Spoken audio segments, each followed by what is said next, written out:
Hi అండి. ఈరోజు నేను రవ్వ లడ్డూలు ఎలా చేసుకోవాలో చేసి అయితే చూపిస్తున్నాను. చాలా మంది అడుగుతున్నారు ఈ రవ్వ లడ్డూలు ఎలా చేసుకోవాలని చెప్పి. నేను మొన్న వ్లాగ్లో చూపించినప్పుడు కూడా ఎప్పటి నుంచో అడుగుతున్నానండి, చూపించలేదని అన్నారు.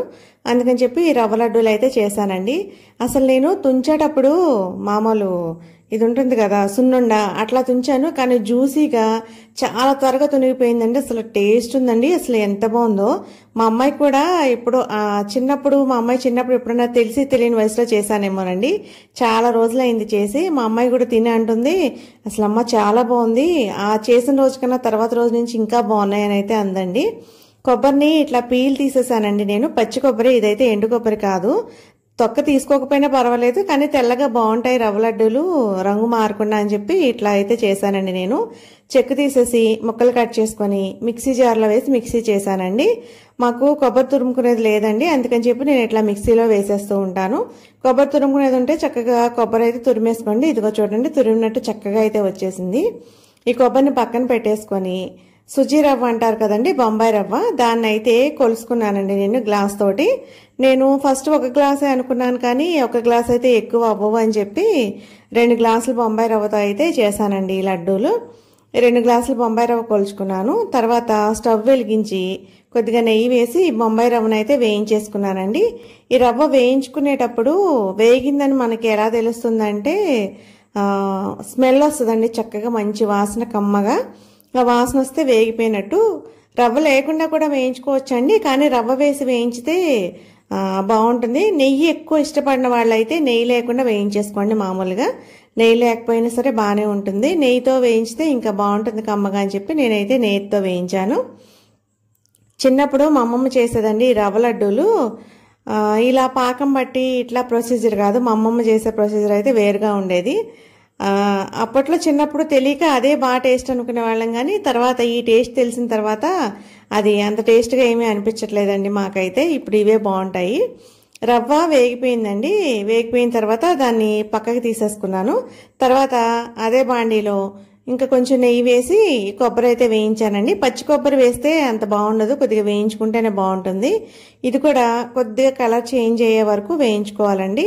మరీ మాడిపోయేలాగా అవసరం లేదు, కొద్దిగా కలర్ మారితే సరిపోతుంది.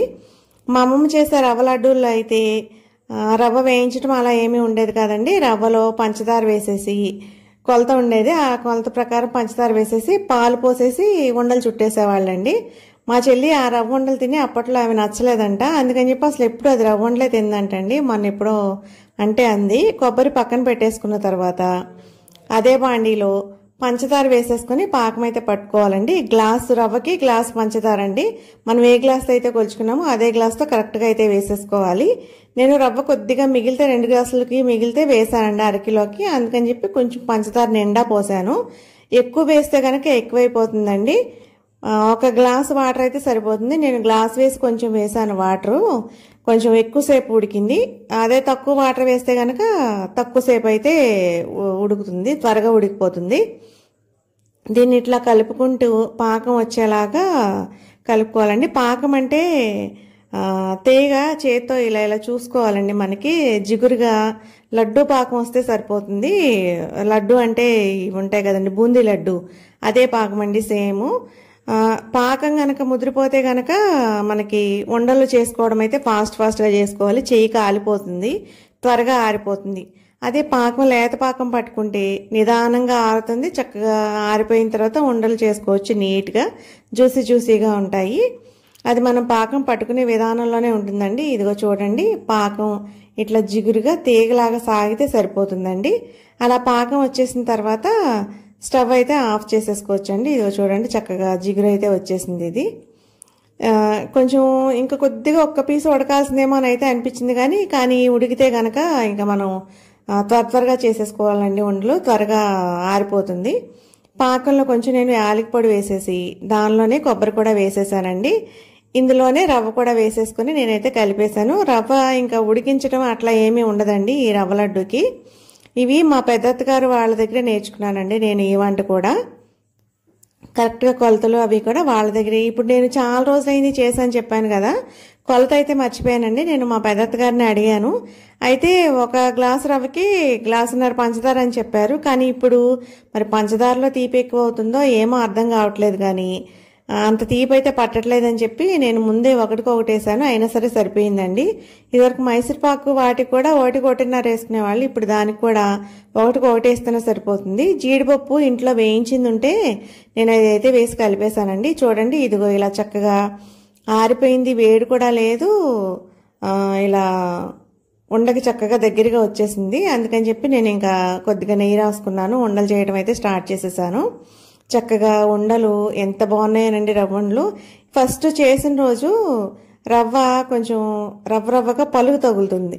కానీ తర్వాత రోజు ఆ రవ్వ ఏమవుతుందో తెలియదండి. అసలు చక్కగా స్మూత్గా తింటుంటే నోట్లో వేసుకుంటే కరిగిపోతుంది అంటారు చూసారా, అలా అయితే ఉంటుంది. జీడిపప్పు కావాలంటే ఇలా ఉండలు చేసుకున్నప్పుడు ఉండలు కూడా అద్దుకోవచ్చండి. కానీ నేను ఇంకా అందులో వేసేసి అయితే కలిపేశాను. జీడిపప్పు ఇంట్లో వేయించింది ఉందన్నాను కదా, అందుకని చెప్పి అదే వేసేసానండి. ఇప్పుడైతే స్పెషల్గా ఏమి వేయించి అయితే నేనేమి వేయలేదు. ఇదిగో చూడండి, రవ్వండలు చక్కగా ఇలా నిదానంగా చేసేసుకోవచ్చు ఆరిపోయిన తర్వాత.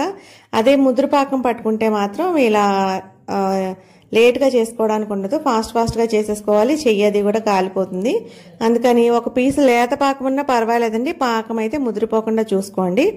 అసలు చక్కటి రవ్వండలు అయితే రెడీ అయిపోయాయి. ఇదే మెథడ్లో చేసుకోండి. అసలు రవ్వండలు చాలా టేస్ట్గా ఉంటాయి. మీకు ఈ వీడియో నచ్చితే లైక్ చేసి, షేర్ చేసి, సబ్స్క్రైబ్